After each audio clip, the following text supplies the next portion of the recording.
Cover story के नाजरीन को नई वीडियो में खुशामदीद कहता हूँ। भारत को इस वक्त शदीद मुश्किलात का सामना है। मोदी अब तक की सबसे बड़ी गलती कर बैठा है। जिस दिन से इंडियन वज़ीर आज़म नरेंद्र मोदी ने चीन के साथ महाजाराई का आगाज़ किया है, इस दिन से मोदी की बर्बादी का आगाज़ हो चुका है। हर गुजरता दिन मोदी की बदतरीन फैसलों के भयानक नताइज सामने लेकर आ रहा है। पहले इंडिया का सबसे बड़ा दुश्मन सिर्फ पाकिस्तान हुआ करता था और मोदी दिन रात इन साजिशों में मसरूफ रहता था कि किसी भी तरह पाकिस्तान को चैन से ना बैठने दिया जाए। नरेंद्र मोदी किस तरह अपने ही खोदे गड्ढे में गिर चुका है। कुदरत किस तरह इसके बनाए फार्मूले ही खुद इसकी अपनी बर्बादी का जरिया बना रही है। इस बारे में हम तफसील से बात करेंगे, लेकिन इससे पहले अगर आपने हमारे YouTube चैनल कवर स्टोरी को अभी तक सब्सक्राइब नहीं किया तो इसे सब्सक्राइब कर लें और वीडियो को लाइक भी कर लें।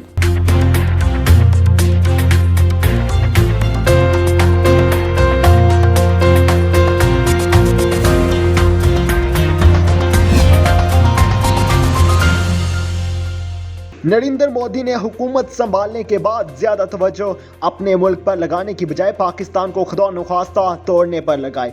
इसके लिए इसने कई मंसूबे बनाए। पाकिस्तान में ऐसे लोग दाखिल किए जो यहाँ के मुकामी लोगों को पाकिस्तान से अलहदा होने के लिए उकसाएं। इस मकसद के लिए इंडिया ने पानी की तरह पैसा बहाकर एक पाकिस्तानी सूबे में सियासी जमात भी बनाई, जिसका लीडर लंदन से पाकिस्तान को तोड़ने की कोशिश करता रहा। इसकी शहरियत भी इंडियन है और वो पाकिस्तानियों में नफरत को परवान चढ़ाने के मिशन पर फाइज था। अब इसकी जमात बैन हो चुकी है, लेकिन पस्से पर्दा वो अब भी मुल्क में दहशतगर्दी में मुलविस है। इसके बाद एक अलहदगी पसंद तंजीम TTP यानी तहरीक तालिबान पाकिस्तान के नाम से भी इंडियन जमात पाकिस्तान में तशद्दुद पसंदाना कार्रवाइयों में मसरूफ रही है। कुलभूषण का नाम भी इंडियन दहशतगर्दी के हवाले से हमेशा याद रखा जाएगा। इंडिया ने जिस तरह चीन को लद्दाख के मुकाम पर इश्तियाल दिलाया और दोनों ममालिक के माबैन तय पाए मुआहदे को तोड़ते हुए अमेरिकी एयरबेस बनाने के चक्रों में गैर कानूनी तामीरात करने की कोशिश की, से चीन को इस कदर गुस्सा आया कि इंडिया ने हर मुमकिन तरीके से रोकने की तगोदार कोशिश की। लेकिन चीन अब हर गुजरते दिन के साथ इंडिया के लिए खौफनाक ड्रैगन बनता जा रहा है। ये ड्रैगन तेजी से इंडियन इलाकों को निगलता जा रहा है। हाल ही में चीन ने एक और ऐसा इकदाम उठा लिया है जिससे इंडिया को यकीन हो गया है कि अब चीन ना रुकने वाला है और ना अपने काबिज शुदा इलाके छोड़ने वाला है। अगर इंडिया चालाक है तो चीन भी खूब होशियार है। चीन ने नहायत तेजी से मगरबी हिमालय के करीब ऑप्टिकल फाइबर तारों का जाल बिछाना शुरू कर दिया है। इन फाइबर केबल्स को इंतहाई तेजी से चीनी फौज की तरफ से इलाके में बिछाया जा रहा है। इंडिया इस पर वावेला और शोर मचाने के अलावा कुछ भी करने से कासिर है। इन ऑप्टिकल केबल्स की बदौलत चीन को केबल सिक्योरिटी मवासलात के साथ साथ तस्वीर और दस्तावेजात जैसे डाटा भेजने की सलाहियत भी हासिल हो जाएगी। इसके जरिए इंटरनेट, फोन कॉल्स, वीडियोस, हसास फौजी मालूमात, जंगी जहाजों से राब्ते और सैटेलाइट राब्ता मुमकिन हो सकेगा। ये सब कुछ चीन अपने मुकम्मल कब्जे के लिए मुमकिन बना रहा है, जबकि इसकी बदौलत ऐसी जगहों पर कैमरे फिट किए जाएंगे जो इंडिया के वहमो गुमान में भी नहीं होंगे। इसके जरिए इंडिया की मुकम्मल फौजी मालूमात, इनकी कॉल्स और तमाम अहम डाटा अब चीन चंद सेकंड्स में हैक कर सकेगा।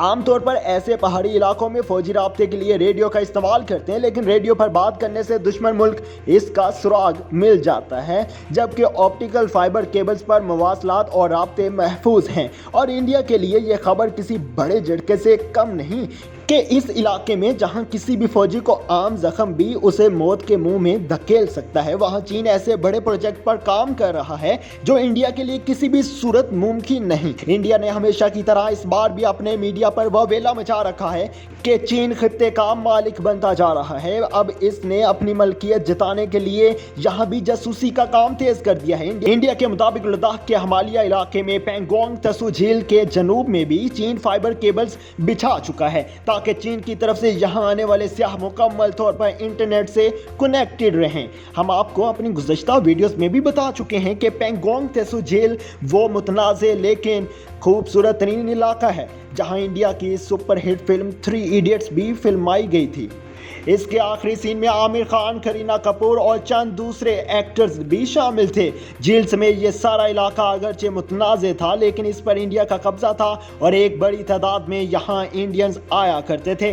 तहम अब इस इलाके को भी चीन इंडिया से छीन चुका है और अब बाकायदा चीन की तरफ से यहाँ स्याह भी भेजे जा रहे हैं, जो नरेंद्र मोदी की नींदें उड़ाने के लिए काफ़ी हैं।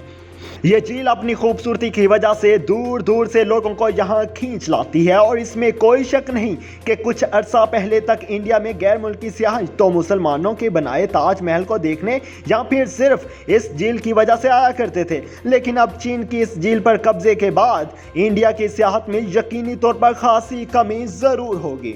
चीन जहां हम मुतनाज़ इलाकों पर कब्जा कर चुका है, वहीं वो इंडिया को, अरुणाचल प्रदेश को भी इंडिया से अलहदा करने की धमकी दे चुका है। चीन के मुताबिक अरुणाचल प्रदेश इंडिया का नहीं बल्कि जनूबी तिब्बत का हिस्सा है। इसीलिए चीन अरुणाचल प्रदेश में किसी भी सरकारी दौरे पर एतराज़ करता है, चाहे वो तिब्बत के मजहबी रहनुमा दलाई लामा का हो या इंडिया के किसी वज़ीर आज़म का। 2014 के इंतखाब में फतह के बाद नरेंद्र मोदी ने इस रियासत का दौरा किया था, जिस पर चीन ने इस दौरे पर एक बयान के जरिए एतराज उठाया था।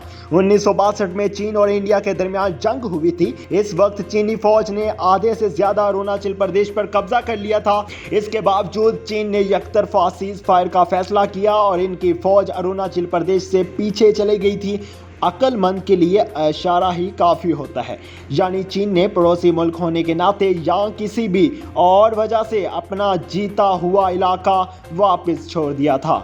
उन्होंने अपनी ताकत का मुजाहरा करके इस इलाके पर कब्जा किया था, लेकिन जंग जीतकर इलाका वापस करने की पॉलिसी भी नरेंद्र मोदी की समझ में ना आई और उसने अपने से ताकत में कई गुना बड़े मुल्क या एक बार फिर ललकार कर तारीखी गलती कर डाली। लेकिन अब इस बार चीन आगे बढ़ने की पॉलिसी पर गामजन है। चीन इंडिया को खबरदार कर चुका है कि अरुणाचल प्रदेश अब हमारा हिस्सा है। चीन पहले ही हिमाचल प्रदेश, लद्दाख और ऐसे कई इलाकों पर दावा कर चुका है कि ये चीन का हिस्सा था और बहुत जल्द दोबारा हिस्सा बन जाएगा।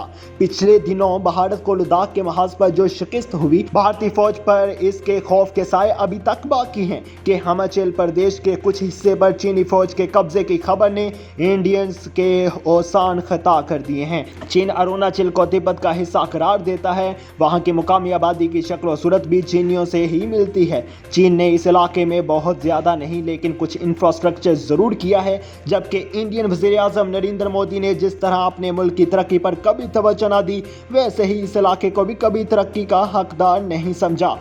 यही वजह है कि वहाँ खाने पीने की तकरीबन तमाम अशिया पर चीनी लेबल्स ही नजर आते हैं और वहाँ के लोग बगैर पासपोर्ट चीन आते जाते हैं। नरेंद्र मोदी की जंगी सोच को देखते हुए वहाँ की आबादी भी चीन के साथ ही अपना अलहाक करना चाहती है, क्योंकि इन लोगों में तरक्की हासिल करने का शऊर आ चुका है और इनके बाकौल इंडिया से अलहाक करने का मतलब अपने आप को पत्थर के ज़माने में धकेलना है।